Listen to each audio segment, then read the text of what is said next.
Hello and welcome to Tumbleweeds and TV Cowboys. My name is Hunter. In this podcast, I'll be joined by a different guest each week to discuss a classic Western movie or TV show. I've been a fan of classic Westerns for as long as I can remember, and in recent years, they've become very nostalgic for me. I love the aesthetic, the tropes, and I love seeing different filmmakers' takes on them.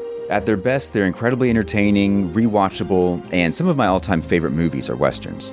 We'll mostly focus on Western movies made in Hollywood, but we'll also be covering spaghetti Westerns, and one thing I'm very excited to get into are Western TV shows. I've got some amazing guests coming on the show, film professors, historians, and podcasters. And Tumbleweeds and TV Cowboys is part of the Someone's Favorite Productions podcast network, and many guests on the show will be from other shows on the network.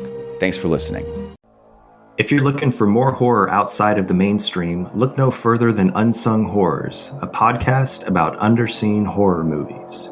I'm Lance. And I'm Erica. Every other week, we'll cover a horror movie with fewer than 1,000 views on Letterboxd. We'll even give you double feature recommendations to pair with the movies we discuss. From gothic to shot on video, from slashers to comedies, from giallo to J-horror, we'll cover all the subgenres. So join us as we unearth these hidden gems of horror. Follow us on Instagram, Twitter, and Facebook, all at Unsung Horrors, available wherever you listen to podcasts. And part of the Someone's Favorite Productions podcast network.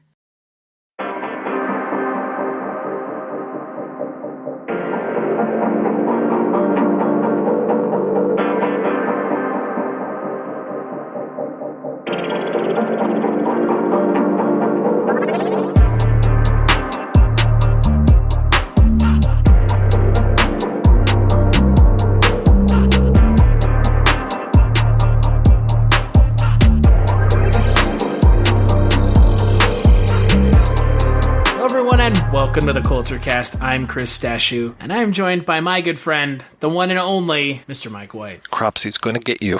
The host of the Projection Booth, everyone's favorite podcaster, Mr. Mike White.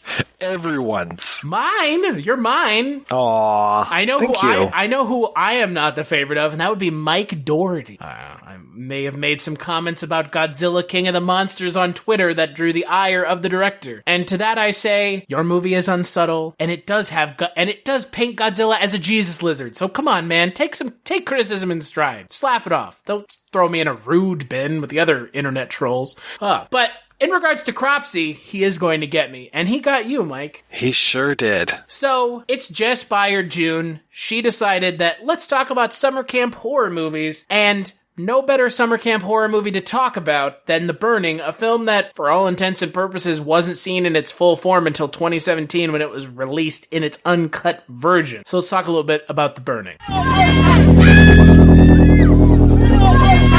This summer, if you're planning to go camping, don't.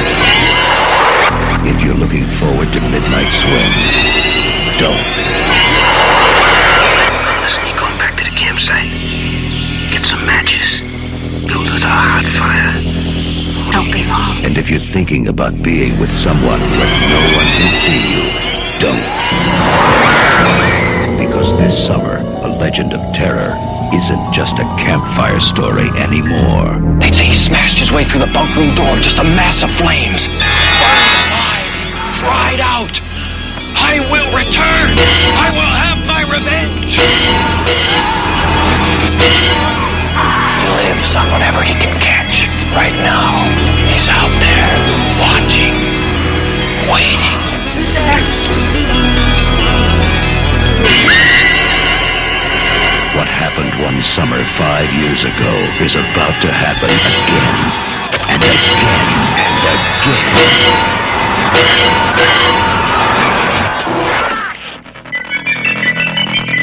The Burning.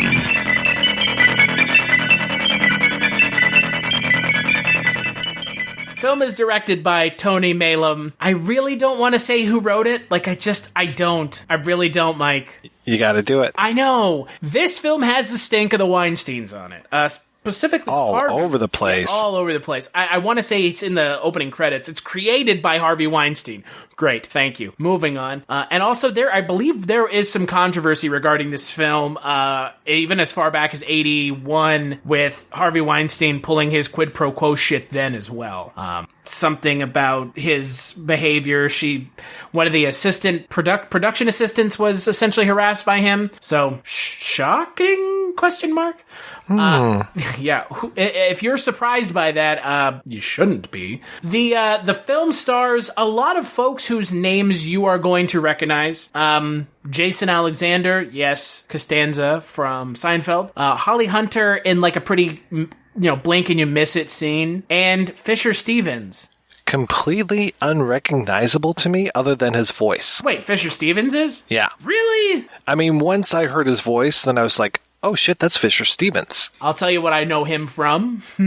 He is Short Circuit? Nah, he's Iggy in the Super Mario Brothers movie. Oh, okay. Which I still haven't seen. Well, maybe one of these days I'll make you watch it. I'll ask you to be like, we'll be doing this on the podcast, and you can't say no.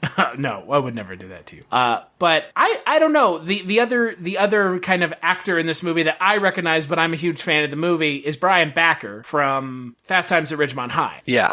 Who's got such a great look to him. Yeah, I mean, he's great. And, Fast Times at Ridgemont High was kind of, other than Police Academy 4, kind of his, big break. He plays Rat in Fast Times at Ridgemont High, I would say ostensibly one of the main characters of the movie. And he's great in that film. And he's pretty good in this movie. The kind of character that he's saddled with isn't great. Is he supposed to be a red herring? I guess so. So the plot of the movie is a former summer camp caretaker gets burned alive, and then he comes back. Who is a dead ringer for Chris Kattan to me. Yeah, right? And he gets burned alive, but he's still alive, but he's just burned beyond recognition, and due to a prank by some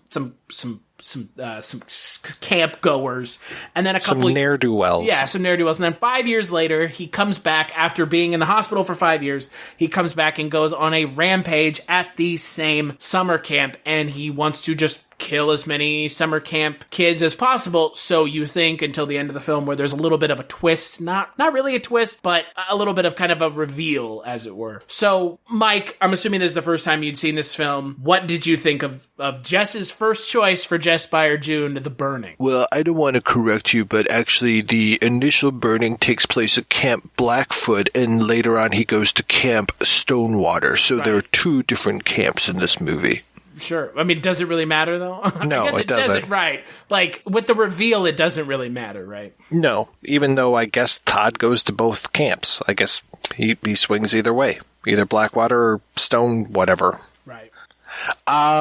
Yeah, this was a first-time watch for me. I had heard about this movie for a long time because, for whatever reason, even though I still haven't seen any other than Freddy vs. Jason and Jason X, I haven't seen any of the Friday the 13th movies, but I've seen documentaries about slasher films, and this one usually gets lauded in slasher movies. What a great movie this was.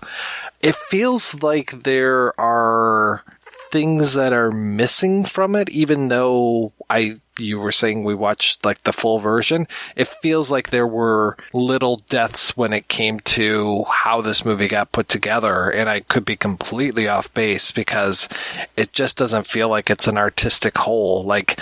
I was reminded a lot of a Giallo film with the way that Cropsy wears his black gloves. And we've got that great score from Rick Wakeman, which reminds me a lot of the score that, who was it? Keith Emerson did in Inferno. So I'm just like, okay, this is pretty cool. And then we've even got a moment when he picks up the prostitute after he gets out of the hospital. I was like, oh, this is very Michael Powell. This is very Peeping Tom. But then there are other moments where I'm just like, okay, yeah, this doesn't really fit together. It's it feels like half the movie's very artistic and the other half is just kind of schlocky. Yeah, that's the strange thing about this movie is the kind of delineation between, I wouldn't even say the first and second half of the movie, because it's essentially the first 20 minutes of the movie and then the rest of the movie. Because the first 20 minutes is really stylish and interesting, and then there's bits of it, like you said, throughout. But it is just You won't see the engineer that slams the Nissan Rogue's door 13,920 times. Or the corrosive chamber that simulates 15 years of life in 5 months. Or the Rogue heat-baked for over 300 combined hours. What you will see is a vehicle that can take punch after punch and keep rolling. Nissan.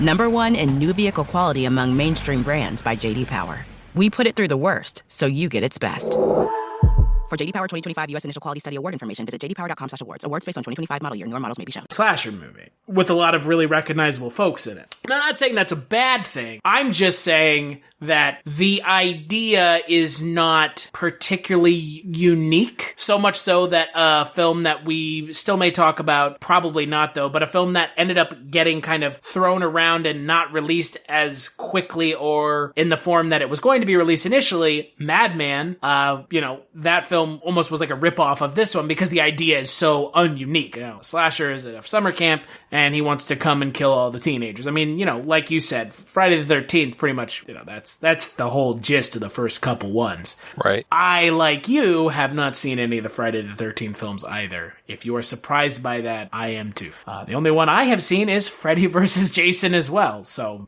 the thing about this movie that I was not disappointed by, but kind of surprised by was like you said, it feels like things are missing, and the conclusion of the film is so lackluster. It is shockingly disappointing in a way I was not expecting, and the reveal feels like it came from a different movie. Yeah, and like I said, I mean... Or it was just tacked on at the end, because they're like, we need to have some way that this all ties together. Yeah, I kept thinking that our loser character was going to be the killer because he keeps getting picked on. But then as I'm watching it, I'm like, there's no way he can be because he's seeing these murders. He's, someplace else when the murders are taking place. But I was like, is that going to stop it from trying to tell me that he's the murderer? So I don't know. I was almost too distracted by him like being this weird voyeur character. Yeah, it doesn't make any sense because like you said, if that's what they were going for, then don't have a killer like Cropsy in the background. Right. Because you can't red herring in a movie where you show us the villain being burned at the beginning of the movie. Like, that's not how this works. Yeah. It's just, realistically, you can do it where you don't know the villain and you haven't followed them from before when they get to the camp, but you can't do it in this film. You just can't. Yeah, because it is weird to include that pre-credit sequence and then have that same exact shot of the hospital with the 5 years later and then that initial murder of the prostitute. And I'm just like, okay, all right, yeah. So like you said, we know who this guy is. There's no way that he's a different person. And then that they tell the story at the campfire later on. I was like, okay, had they cut out the beginning of this movie and started it at the camp, 5 years later, I think the reveal of the campfire story would have made it more interesting and would have said, like, are they bringing are they kind of conjuring up this character by discussing it at the campfire? Well, that's what Madman is. Madman is literally that idea of they bring him up, the story ends up conjuring the villain. That's what Madman is. Right.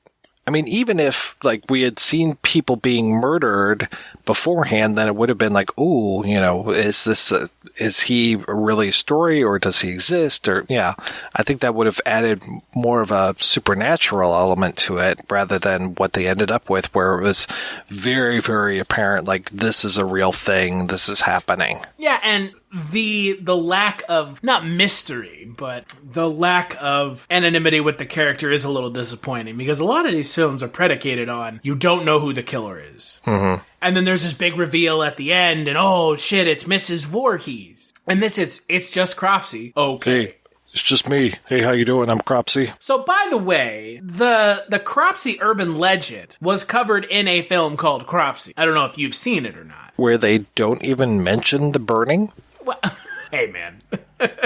That was their choice. That was their choice. They don't mention the burning at all. I don't think they needed to. No, but you would think, like, this story is so popular, they even based a movie on it. Right, and they literally call the character Cropsy in this movie. It's spelled differently than the way it's spelled in that movie. I want to say there's no S or there's no E in this movie. And in Cropsy, the film by Joshua Zeman, and Barbara Brancaccio, I think is her name. That's Cropsy, S-E-Y. But that's the whole thing that talks about, the Cropsy character and how he haunted the children of upstate New York. But yeah, it's kind of weird because this movie was made in 81. Right. Another positive for this movie is that it does have work done by Tom Savini. Yeah, I mean, the effects are nice. Yeah, the effects are great. When the scissors go into that prostitute's side at the beginning, I was just like, oh, that's a really nice effect. And yeah, some of the murders are done very well. What's up with our main character? I mean, so we've got the nerd character, and then we've got Brian Backer's character. Right, Alfred.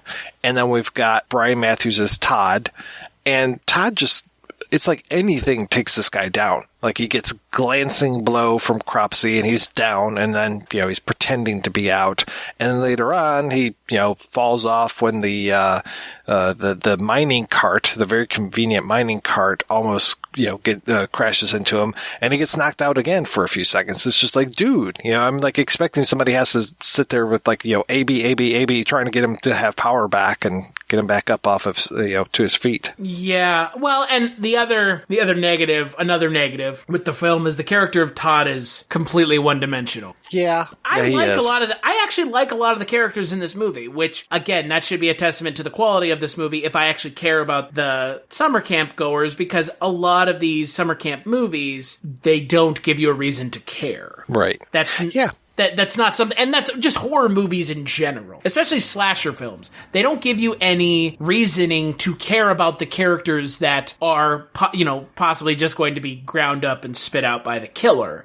And in this film, I cared about them because they're actually given a fair amount of characterization. However, Brian Matthews as Todd is one of the weaker characters in the movie. Right. Yeah, I think, Jason Alexander brings it as Dave, Larry Joshua as Glazer, the real dickhead of the group. I knew him enough to hate his guts, and I really appreciated that. Hey, you want to go for a swim with me? No, you fucking creep. No. 1,000 times no. Yep. Yeah, and who was that guy? Eddie, the guy that gets accused of murdering the girl as well. She takes off, or she allegedly takes off, but she was actually killed by Cropsy. I liked him. I appreciated these characters. Yep, I appreciated Fisher Stevens as Woodstock. I'll tell you what, though, and let's talk about a scene specifically. The scene where you've got, essentially, these are the campers that are sent back to try, on a makeshift raft, to try to get back to camp to let everyone know, hey, by the way, we've lost our boats and we need someone to come get us so we can get back to camp. It's like Woodstock, Eddie, a couple other characters. I think Fish is one of them. That, they're not really, Woodstock is kind of the only one, along with Eddie, who's really given any characterization out of that group. Some of the other ones just kind of have pithy one-liners, and then they're all just fucking murdered. Yeah, oh yeah, that's pretty cold-blooded. Yeah, literally Cropsy is just hiding in a raft or a canoe, and he just pops up and murders all of them. And it's a great scene because it is kind of so unexpected, and really it's a savage killing, but at the same time, you just lost half the characters you care about. Right. And that's a bummer. It is, but at least... You won't see the engineer that slams the Nissan Rogue's door 13,920 times. Or the corrosive chamber that simulates 15 years of life in 5 months. Or the Rogue heat-baked for over 300 combined hours. What you will see is a vehicle that can take punch after punch and keep rolling. Nissan, #1 in new vehicle quality among mainstream brands by J.D. Power. We put it through the worst, so you get its best. For J.D. Power 2025 U.S. Initial Quality Study Award information, visit jdpower.com/awards. Awards based on 2025 model year. Newer models may be shown. Hey, this is Jason Kleberg from the Force 5 podcast, a show that forces a guest to come up with a movie-themed top 5 list topic, and then we reveal our picks on air. Top 5 heist films, top 5 tearjerkers, top 5 movie dogs. Every show you'll be asking yourself, what would be on my list? Guests include directors, screenwriters, actors, podcasters, musicians, authors, and even a professional wrestler. Subscribe to the Force 5 podcast, and you won't just be a listener, you'll be a list nerd. The Force 5 podcast, available wherever you're listening now. We have stakes in this movie. At least it's not like they're all, just dead meats. Right, which is, again, a huge complaint I have with a lot of these slasher movies. And I'm a huge fan of horror. I mean, horror is my favorite genre, but even as a fan of the genre, you need to be kind of aware of the things that the genre tends to try to get away with, which is not giving us characters to care about. And in this film, like you said, Jason Alexander is great. A lot of the characters are great. But it's so weird to see Jason Alexander with hair. Right? And not like a wig hair, like hair. Right. Hair. Yeah, this isn't Pretty Woman hair. This is real hair, even though it's like that hair just looks like it's kind of hanging on for dear life. Well, and here's the thing. So this film came out in 1981. Jason Alexander did not act again until 1986. Wow. Yeah. So this is his first role, and he's great. He is absolutely one of the standouts of the film, without a doubt. I would say wanted to spend some time in the theater. Yeah, I would say him and Fisher Stevens are the big standouts of the movie. Oh, yeah, completely. But again, it just comes back to when I think about slasher movies, especially ones set at summer camps, that of which there are a fair amount, and we're going to be talking about them this month, primarily, a lot of it lives and dies by the final girl and the villain. And I did not really find the villain in this film to be that interesting. And there is no final girl, really. Well, I mean, You think Alfred's the final girl? I'm not going to say he's not. I mean, yeah, he kind of plays that part. Yeah, he plays that part. And he plays the damsel in distress, but... He does. Yeah, he plays the hero in distress, which is not a hero. I mean, a female character hero as well, but I guess... I don't know what you would classify it as. Man in distress? Yeah. I mean, Boy it's in distress? practically tied to the railroad tracks. Yeah. I mean, yeah, pinned in the mine by his arms. Mm-hmm. I don't know. I wasn't impressed by Cropsy as a villain. And his because every slasher has kind of their tool of choice. Freddy has the glove, Jason has the machete, Michael has the kitchen knife, and his are garden shears? Well, the garden shears once he figures that out, because before that he wants to use whatever, scissors. Well, aren't scissors... Wait, hold on. Aren't scissors just smaller garden shears? They're very small garden shears, yes. Okay, so... I mean, in a pinch, you can use some scissors. But effectively he uses scissors, or larger scissors, as his killing tool in this movie. Yeah.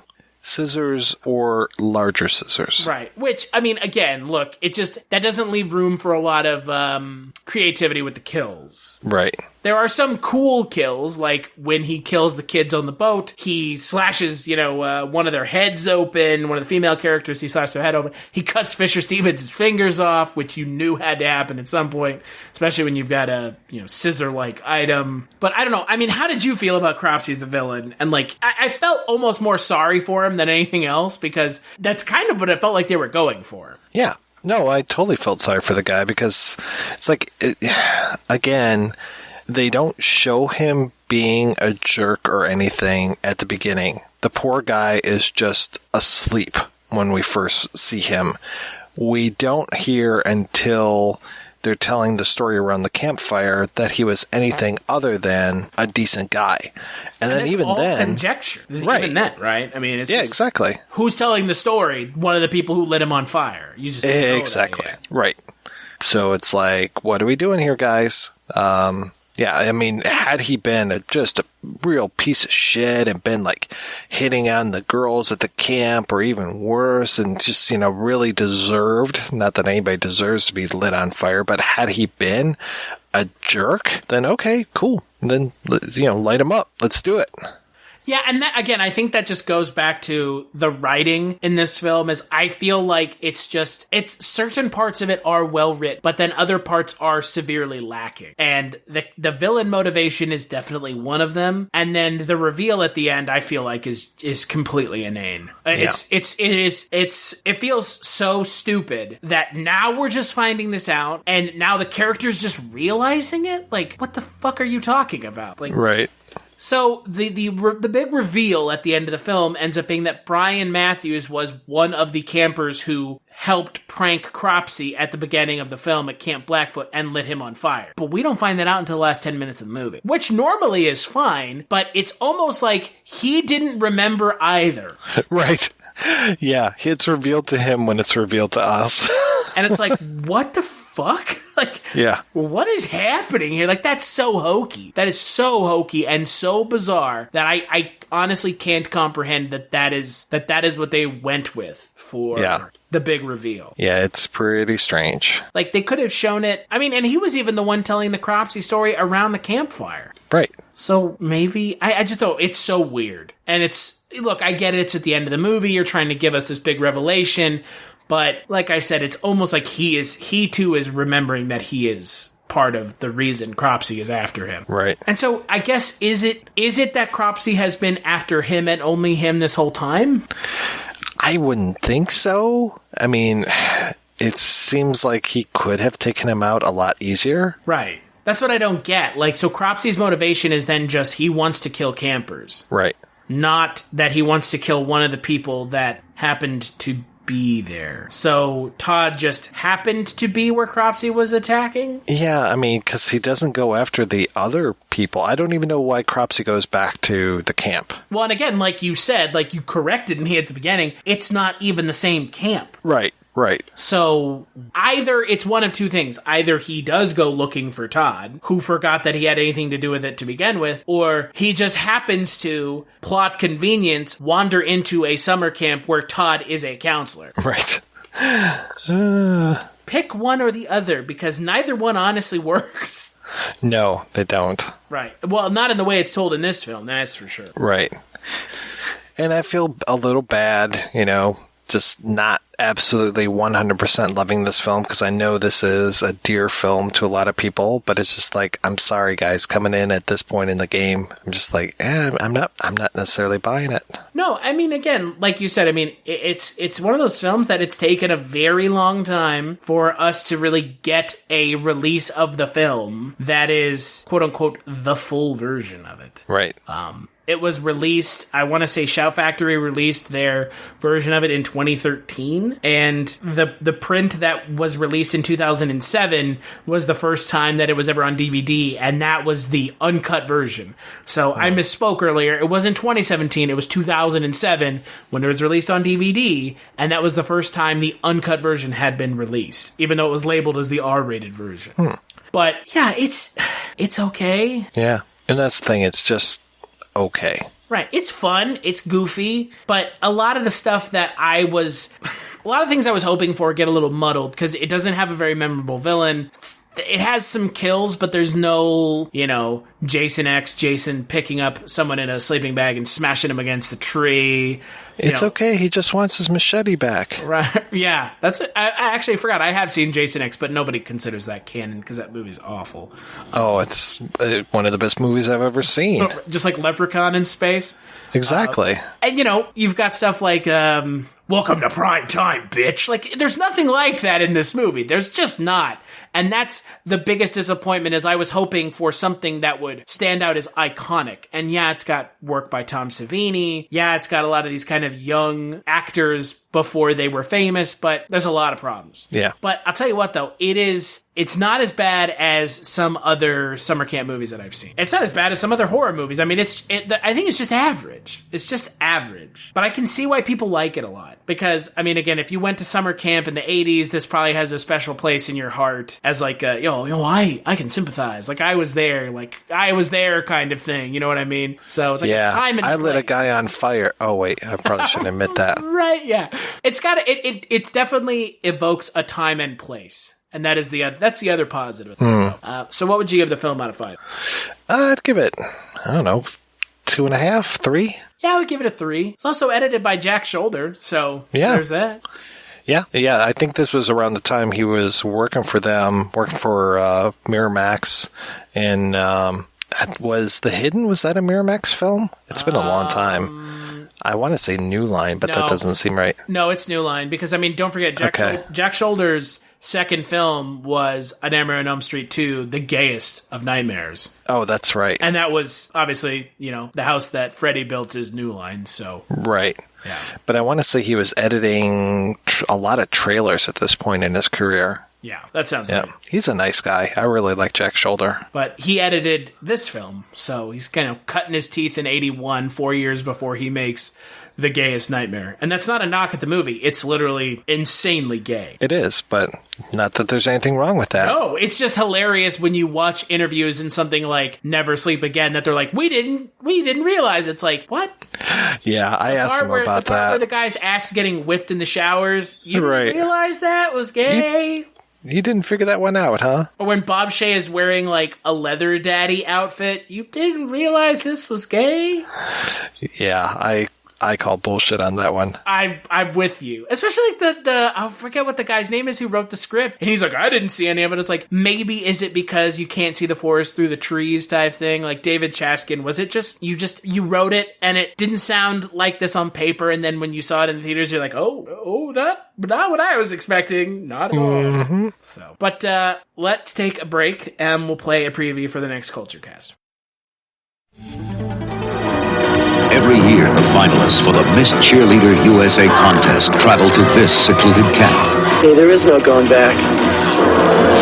For some, it will be the crowning achievement of their lives.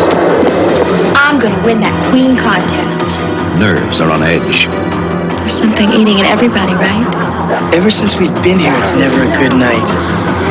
Jealousies are exposed, and hatreds explode.